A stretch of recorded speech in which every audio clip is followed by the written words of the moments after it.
তো বিশু কাকা সব দেখেছে নিজের চোখে। বিশু, তুমি কি কিছু দেখেছো?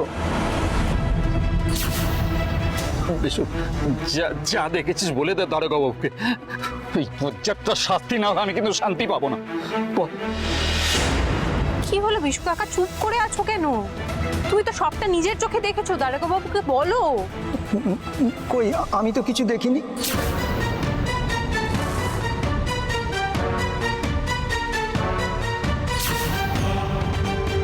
কি বলছো, তুমি কিছু দেখোনি? না, আমি কিচ্ছু দেখিনি।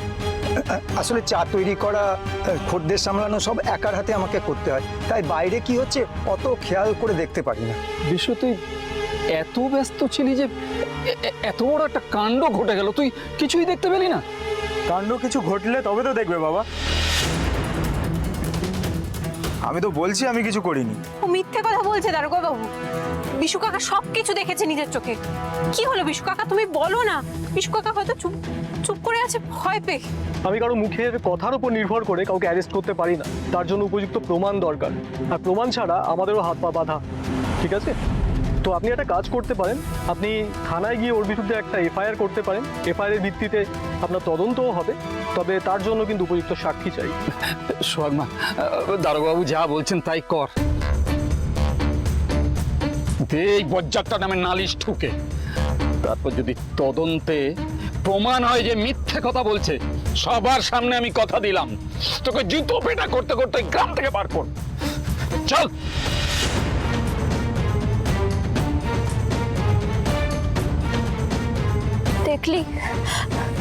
দেখলি দিদি, বিশু কাকা কেমন চুপ করে রইলো।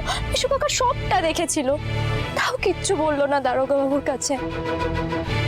তুমি পারলে বিশু কাকা, সবটা নিজের চোখের সামনে দেখে তুমি চুপ করে থাকতে পারলে তো? তোমার মেয়েটাও তো বড় হচ্ছে, দুদিন বাদে ওই বনি শয়তানটা যদি তোমার মেয়ের হাত ধরে টানাটানি করে, ওর সাথে যদি অসভ্যতা করে, তুমি পারবে চুপ করে থাকতে? কি করব বল, একার রোজগার, বাড়িতে চারটে পেট। গ্রাম প্রধানের বিরুদ্ধে যদি কিছু বলি তাহলে আমার রোজগার বন্ধ করে দেবে, আরো কি কি করবে কেউ বলতে পারে না। তার মানে এদের অভিযোগটা সত্যি? হ্যাঁ দারোগা বাবু, সত্যি। গ্রাম প্রধানের ভয়ে আমি মুখ খুলতে পারিনি। তুমি কিন্তু খুব অন্যায় করেছো। গ্রাম প্রধান তোমার ব্যবসা তুলে দেবে বলে তুমি সেই ভয়ে কিচ্ছু বললে না, চুপ করে থাকলে। দেশে আইন নেই, পুলিশ নেই, চিন্তা করো না, আমি বিষয়টা দেখছি। বাবা, বাবা গো, তুই গ্রেট হো, কি অ্যাক্টিংটা করলে বস। দারোগা বাবু তো পুরো একদম থমকে থ। আর ওই শোক নালিশ করতে এসে এখন চোখের জলে বালিশ ভেজাচ্ছে। হরে কৃষ্ণ, হরে কৃষ্ণ। গ্রাম প্রধান কি এমনি হওয়া যায় রে? অনেক বুদ্ধি ধরতে হয়। হরে কৃষ্ণ। সোহাগ আসার আগেই বুদ্ধি করে আমি নাটকটা সাজিয়ে রেখেছিলাম। হরে কৃষ্ণ। তাই তুই এত সহজে পার পেয়ে গেলি? না,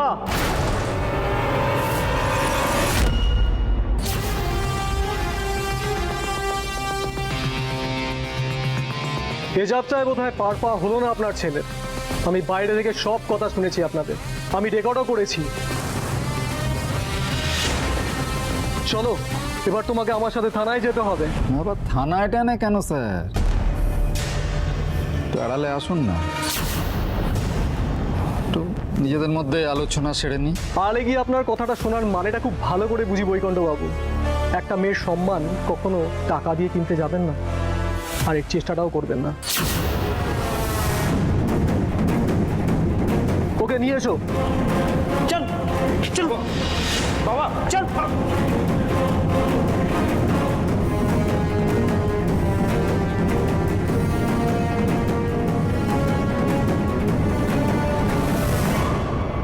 হরে কৃষ্ণ। কাজটা ভালো করলি না সোহা? কোন মুখে এই কথাটা বলছো? তুমি গ্রামের প্রধান, কোথায় গ্রামের মেয়েদের সম্মান বাঁচাবে সেই জায়গায় নিজের কুলাঙ্গার ছেলেকে প্রশ্রয় দিচ্ছ তুমি এইসব কিছুর পরেও। হরে কৃষ্ণ। সমস্ত বোনটাকে সামলে রাখিস, নিজেও ভালো থাকিস। বয়সটা তো ভালো নয়। তাছাড়া গ্রামে তো আর একটা বনই নেই, তাই না? বলা যায় না কে ভালো মানুষের মুখোশ পরে কখন তোদের উপর হামলে পড়ে ছিঁড়ে খায়, কে বলতে পারছে? হরে কৃষ্ণ, যাই জবটা সেরে আসি। হরে কৃষ্ণ হরে কৃষ্ণ হরে কৃষ্ণ।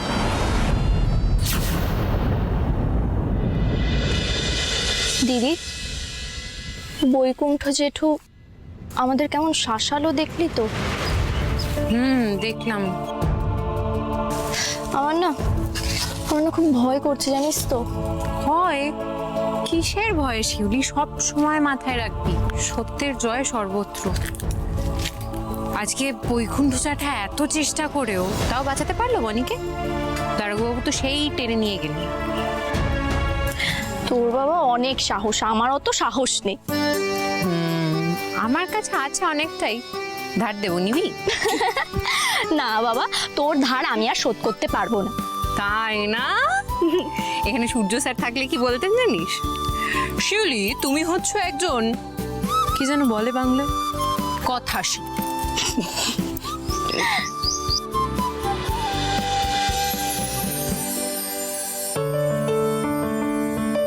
কি রে দিদি, কি দেখছিস? তোকে আগে কখনো বলিনি না? এই যে আম গাছগুলো দেখছিস, এই সব কটা আম গাছ মা নিজের হাতে পুঁতেছিল। মা বলতো ওরা শুধু গাছ নয়, আমার সন্তান। সেই সময় থেকে আমার এই গাছেদের সাথে বন্ধুত্ব।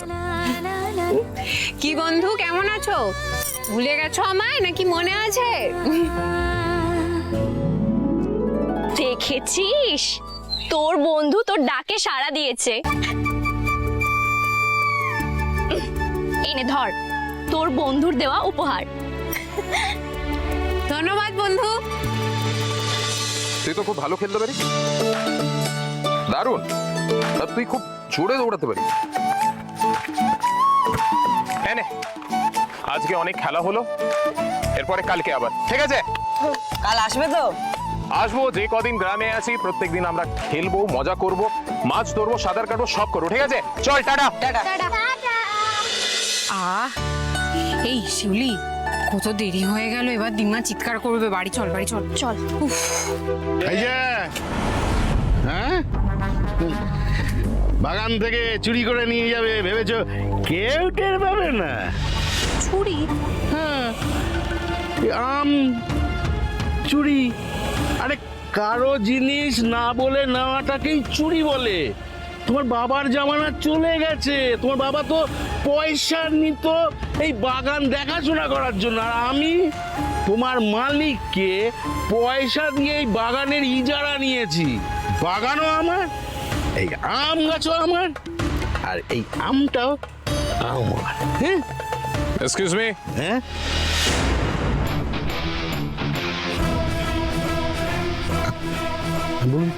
কি ব্যাপার, সোহাগের হাত থেকে আপনি আমটা নিয়ে চলে যাচ্ছেন যে?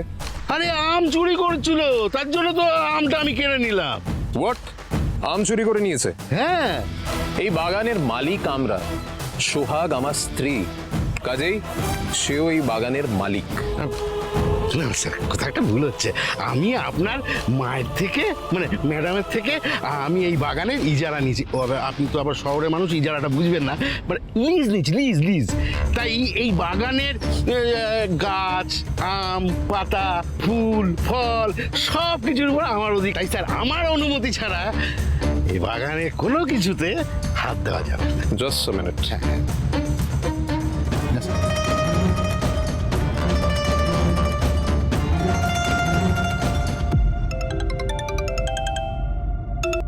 হ্যাঁ বলো।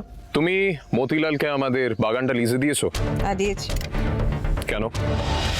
তুমি কি আমার কাছে এক্সপ্লেনেশন চাইছো? I am not suppose to give you any explanation. You have to mom, কারণ এটা একটা জয়েন্ট প্রপার্টি।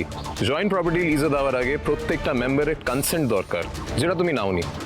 এনিওয়েজ, এই লিজটা ইমিডিয়েট এফেক্টে ক্যান্সেল করো। ক্যান্সেল করার আগে জানতে পারি কি প্রবলেমটা কোথায় হচ্ছে? হ্যাঁ, অবশ্যই জানতে পারো।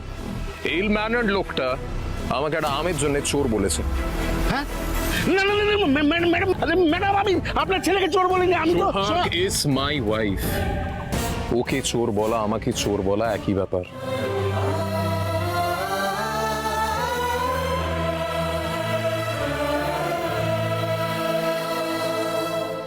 আর মম, এই মতিন আগতিকে বলো সোহাগের বাড়িতে 4 বস্তা আম পাঠাতে এক্ষুনি। স্যার কেন শুধু শুধু অশান্তি বাড়াচ্ছেন? বেশ করেছি, তুমি চুপ থাকো প্লিজ। ফোনটা নি, কথা বলুন। ও হ্যাঁ ম্যাডাম, হ্যাঁ বলুন। সূর্য যেটা বলছে সেটা করো, আমি পরে দেখছি। হ্যাঁ হ্যাঁ, আপনি যখন বলে দিয়েছেন, ঠিক আছে ঠিক আছে। হ্যাঁ নমস্কার নমস্কার নমস্কার নমস্কার। হ্যাঁ হ্যাঁ, আরে স্যার, আপনি যখন বলেছেন 4 বস্তা আম পাঠিয়ে দিতে, আমি এটা তো কাঁচা আম, আমি মিষ্টি মিষ্টি আম পাকা পাকা দেখে আমি 4 বস্তা পাঠিয়ে দেবো সোহাগের বাড়িতে। কেমন সোহাগ? হ্যাঁ তাহলে আসি স্যার, হ্যাঁ আসি। হ্যাঁ হ্যাঁ দাঁড়ান, হ্যাঁ হ্যাঁ বলুন। এবার যান। চলো চল। নাও নাও, তোমরা বাড়ি যাও, আমি আসছি। ওকে চল।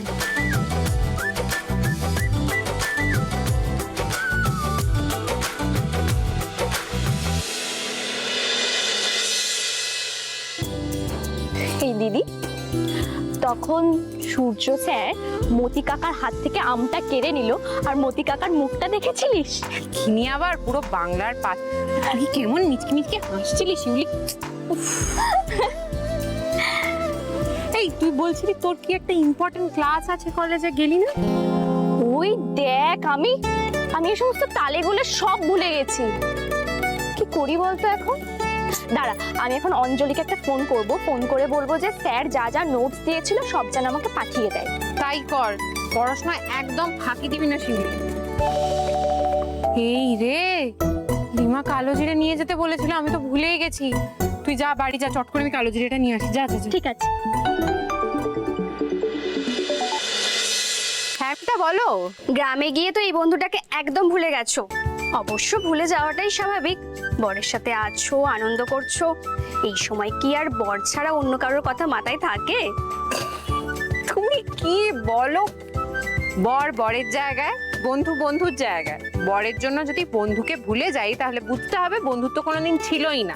আচ্ছা বাবা, ঠিক আছে, এবার বলো তুমি আসছো কবে? তুমি নেই বলে ভালো ভালো অর্ডারগুলো ছেড়ে দিতে হচ্ছে। এই তো পয়লা বৈশাখে 100 প্লেটের অর্ডার ছেড়ে দিতে হলো। এই রে, অক্ষয় তৃতীয়ার আগে দিম্মা ফিরতেই দেবে না গো। লক্ষ্মী গণেশের পুজো হয় বাড়িতে অক্ষয় তৃতীয়ার দিন। অক্ষয় তৃতীয়ার পুজোটা মিটে যাক, তারপর ফিরে আমি আর তুমি দুজনে কাঁধে কাঁধ মিলিয়ে ব্যবসাটা দাঁড় করাবো, কেমন? একদম। তোমাকে যখন পার্টনার হিসেবে একবার পেয়েছি, তখন আমাদের জয়েন্ট ভেঞ্চার সাকসেস হবেই হবে। ঠিক আছে, আর কথা বাড়াচ্ছি না, সাবধানে থেকো। এখন রাখছি। ঠিক আছে, রাখি।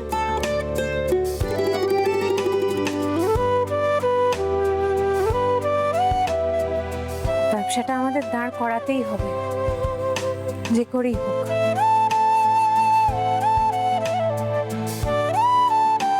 কালো জিরে,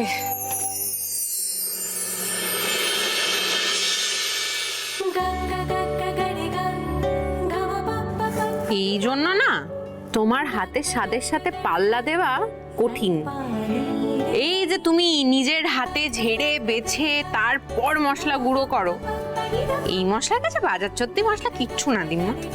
এটা তুই ঠিকই বলেছিস। ওই বাজারের মশলা যতই তুমি তরিজুত করে রান্না করো না কেন, তাতে স্বাদ হয় না। জানি তো, এখন তো বাজারের মশলা দিয়েই রান্না করি। আমি না ভাবছিলাম আমাদের হোম ডেলিভারির ব্যবসায় তোমার এই ভাজা মশলা ব্যবহার করব। কি হোম ডেলিভারির ব্যবসা? হোম ডেলিভারির ব্যবসা? হোম ডেলিভারি, যাই হোক, ওই যাই হোক একটা বলছি যে ওই এটা কিরকম ব্যবসা রে? শহরের মানুষজন তো খুব ব্যস্ত, শহরের মানুষজনের রান্না করার সবার সময় থাকে, তাই আমরা রান্না করে ওদের কাছে পৌঁছে দেব। ও মা, এ তো দারুণ ব্যবসা বটে রে। তোর তো মাথায় খুব ব্যবসায়িক বুদ্ধি, তুই ব্যবসায় অনেক উন্নতি করবি। তা তো করতেই হবে দিম্মা, কিন্তু তোমার সাহায্য লাগবে। আমার আমার কি সাহায্য লাগে? আমি তো ব্যবসা কিছু বুঝি না। তোমাকে কিচ্ছু বুঝতে হবে না, তুমি এই যে গুঁড়ো মশলা নিজের হাতে বানাও, এই মশলাগুলো তুমি আমাদের সাপ্লাই দেবে, আমরা তোমার থেকে কিনে নেব, আমাদের হোম ডেলিভারির রান্নার স্বাদও বাড়বে আর তোমারও খানিকটা রোজগার হয়ে যাবে। রাজি? রাজি, রাজি রে। হ্যাঁ, আমি তো রাজি। আমার ভাজা মশলায় যদি আমার সংসারে দুটো আয় হয়, আমি আমি আমি সেটা করতে চাই। আমার সোনা দিম্মা। হ্যাঁ, সবই তো বুঝলাম, কিন্তু আমার একটা কথার জবাব দে দেখি। কি বলো তো? আমার নাতির ঘরে পুতির মুখ দেখবো কবে? কি বলছো দিম্মা? তোমরা কি আমার আর সূর্য স্যারের বিয়েটাকে পাকাপাকি ধরে নিয়েছো? মা, শোনো মেয়ের কথা, সব আচার নিয়ম মেনে তো বিয়েটা হলো, বিয়েটা পাকা নয় মানে? আগের দিন শুনলে তো, আমার ওই বাড়িতে 6 মাস থাকার কথা। আমি যদি ওই বাড়িতে শান্তি না ফিরিয়ে আনতে পারি এই 6 মাসের মধ্যে, তাহলে এই বাড়িতে চলে আসবো। আমি অন্য একটা কারণে শাখা সরিয়ে রেখেছিলাম, কারণ আমি নতুন করে শাখা পড়তে চাইনি তাই। কি বলছিস সোহাগ? আমি কিচ্ছু বুঝতে পারছি না। আপনি আমাকে বলেছিলেন 6টা মাস এই বাড়িতে থাকতে, যদি আমি এই 6 মাসে এই বাড়ির শান্তি ফিরিয়ে না আনতে পারি, তাহলে আমি এই বাড়ি থেকে চলে যেতে পারি। কিন্তু এই বাড়িতে থাকতে থাকতে আমি বুঝতে পারি আমার পক্ষে কোনোভাবেই এই বাড়িতে শান্তি ফিরিয়ে আনা সম্ভব নয়। ওই বাড়িতে আমি কেন, কেউ শান্তি ফিরিয়ে আনতে পারবে না দিন। তাই এই 6টা মাস কেটে গেলে তোমাদের ঘরের মেয়ে ঘরেই ফিরে আসবে। বিয়ে তো একবারই হয়, বিয়ে জন্ম জন্মান্তরের বন্ধন, আর সেই বন্ধন ছিঁড়ে আসার কথা কল্পনাতেও মনে স্থান দিতে নেই। মনটাকে একটু শান্ত কর না, মনটাকে বোঝা না যে আমি পারবো, ওই সংসারে আমি শান্তি ফিরিয়ে আনতে পারবো। আমার বিশ্বাস আমার বড়দিদির ওপর, যে আমার বড়দিদি সেটা পারবে।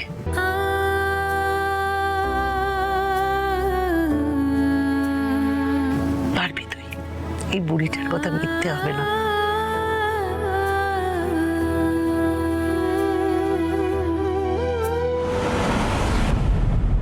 হরে কৃষ্ণ। গ্রামে যে নতুন দারোগাটা এসছে হরে কৃষ্ণ, একেবারে ছাগল, ঘুষ টুস নেয় না, খালি ব্যয় ব্যয় কর। ঘুষ খাওয়ার একটা কায়দা আছে।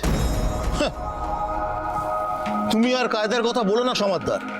তোমার কায়দার ছোটে তুমি নিজে তো ফাঁসলে, সাথে আমাদেরও ফাঁসালে। তোমরা একটু চুপ করবে? হ্যাঁ, কাজের কথাটা বলি। বলো বলো। বুঝি ওই তুমি যাকে ছাগল বললে, সে তোমার ছেলেকে থানায় নিয়ে গেছিল কেন? হরে কৃষ্ণ, কেন আবার ছাগল বলে?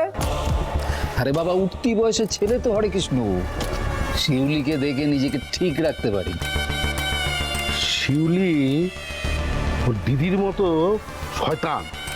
আর যাই হোক, তোমার ছেলেকে ছেড়েটাও দিয়েছে তো? হরে কৃষ্ণ, তা ছেড়েছে, কিন্তু পিঠে ঘা কতক দিয়ে তবে ছেড়েছে হরে কৃষ্ণ। এ বাবা, হরে কৃষ্ণ, তোমরা দল বেঁধে কেন এসছো বলো না?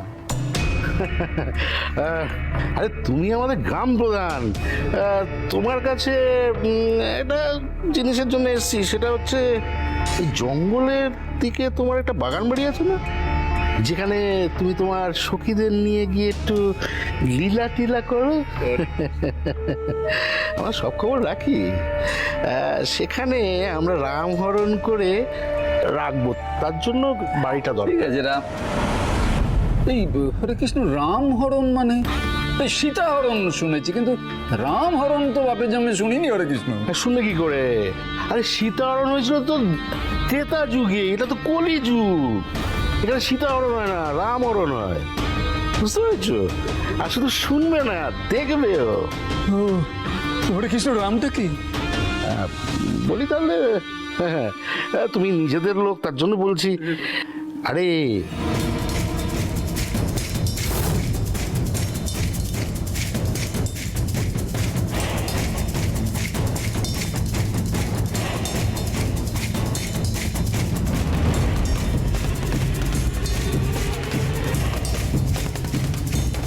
এর জন্যই তোমার ওই বাগান বাড়িটা আমাদের দরকার। হরে কৃষ্ণ, তোমাদের বাগান বাড়ির চাবি আমি দিয়েই দিলাম। তোমরা কাজে নেমে যাও। হরে কৃষ্ণ, হরে হরে কৃষ্ণ। এইরকম গ্রাম প্রধান আমরা আগে কখনো পাইনি। আগে যে কেন তোমার সাথে দেখা হলো না? হরে কৃষ্ণ। আরে জনসাধারণের জন্য কত আবেগ কাজ করার জন্য, সত্যি আমরা আপ্লুত। আমরা পরের বারও তোমাকেই আমরা গ্রাম প্রধান করব। হরে কৃষ্ণ। হরে কৃষ্ণ, হরে কৃষ্ণ, হরে কৃষ্ণ।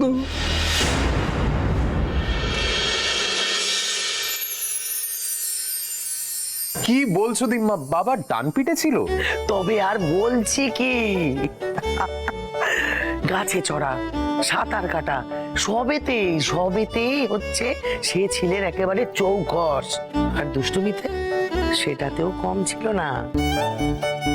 আমাদের এখানে ওই করালি তান্ত্রিক নামে এক তান্ত্রিক ছিল, তাকে তোমার বাবা ভূত সেজে এমন ভয় দেখিয়েছিল, সে তো একেবারে তন্ত্র মন্ত্র ভুলে যাবার জোগাড় হয়েছিল।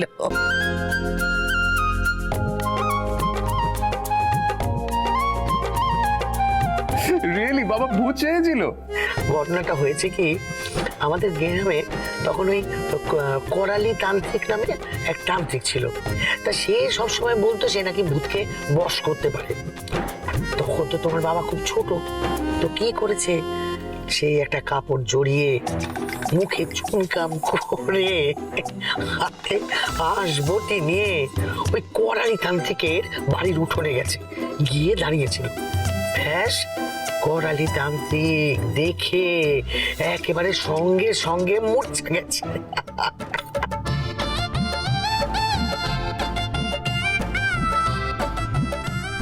এবার বুঝতে পেরেছি বাবা কেন এই গ্রামকে এত ভালোবাসে। ছোটবেলায় এই গ্রামে কাটিয়েছে তো তাই। কিন্তু কর্তাবাবু ছোটবেলায় যে এত দুষ্টু ছিলেন, এখন কিন্তু কর্তাবাবুকে দেখলে একদম বোঝা যায় না। আচ্ছা দিমা, একটা কথা বলো তো, এই গ্রামে বাবার কোনো গার্লফ্রেন্ড ছিল না? মানে ছোটবেলার ভালোবাসা ওই রকম। এগুলো কি প্রশ্ন স্যার? কর্তাবাবু সম্পর্কে আপনার বাবা হন, এগুলো বাবা কি প্রথম দিনেই বাবা হয়ে গেছিল? বাবারও একটা ইয়াং এজ ছিল, সেই সময় বাবা কাউকে ভালোবাসতেই পারে। আমাকে একটু রান্না চাপাতে হবে, আমি একেবারে ভুলে গেছি। আমি করছি, আরে না না বড় দিদি, তুই জানিস না আমার কাজ আছে, সে কাজটা করে আমি এক্ষুনি হাসছি, দাঁড়া। হ্যাঁ, ভুলে গেছিলাম গো।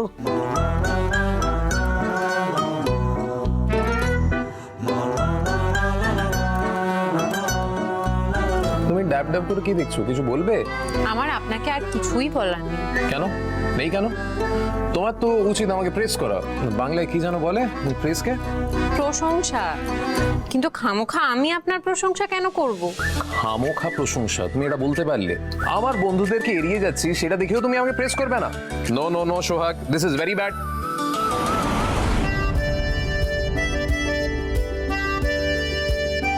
এই যা, কারেন্ট চলে গেল। আমি হ্যারিকে নিয়ে আসছি, আপনি এখানে চুপটি করে বসে থাকবেন, কোথাও যাবেন না, কেমন? Okay. আসছি আমি।